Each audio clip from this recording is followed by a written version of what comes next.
લઠ્ઠાકાંડ વિરોધમાં સુરત કલેક્ટર કચેરી ખાતે કોંગ્રેસના જન આક્રોશ ધરણા સુરતમાં તાજેતરમાં સર્જાયેલા લઠ્ઠાકાંડના વિરોધમાં સુરત જિલ્લા કોંગ્રેસ દ્વારા કલેક્ટર કચેરી ખાતે જન આક્રોશ ધરણા યોજી વિરોધ પ્રદર્શન કરવામાં આવ્યું હતું। કોંગ્રેસના નેતાઓ અને કાર્યકરોએ કલેક્ટરને આવેદનપત્ર પાઠવીને રજૂઆત કરી હતી કે જે રીતે પોલીસ અસામાજિક તત્વોને પકડવા માટે ડ્રોન ટેકનોલોજીનો ઉપયોગ કરે છે તે જ રીતે હવે ડ્રોન ઉડાડીને ગેરકાયદેસર ચાલતા દારૂના અડ્ડાઓ અને બુટલેગરોને શોધી કાઢવામાં આવે।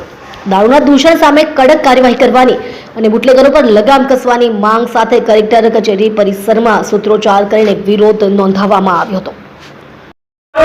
પોલીસ તંત્રે અત્યારે બારકોડ જાહેર કર્યો છે કે રોયલ સ્ટેટ પીવો હોય તો આ બારકોડ સ્કેન કરીને પીવો। એટલે પોલીસ કહેવા શું માંગે છે?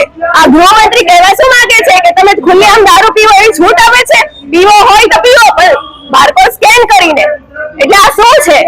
જ્યાં સુધી આ બધું બંધ નહીં થાય ત્યાં સુધી કોંગ્રેસ પાર્ટી ગાંધી ચિંધ્યા માર્ગે આંદોલન ચાલુ રાખશે, જનતા રેડ કરશે અને દારૂના અડ્ડાઓ બંધ કરાવશે।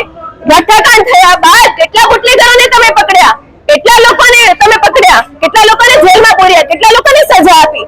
બતાવો। તમે જો એક્શન લેતા હોય તો બતાવો જનતાને કે અમે આટલા લોકોને બંધ કર્યા છે, આટલા અમે અડ્ડાઓ બંધ કરાવ્યા। કેમ નથી બતાવતા? કેમ કે અડ્ડાઓ બંધ થાય તો એમના ઘર બંધ થઈ જાય એમ છે।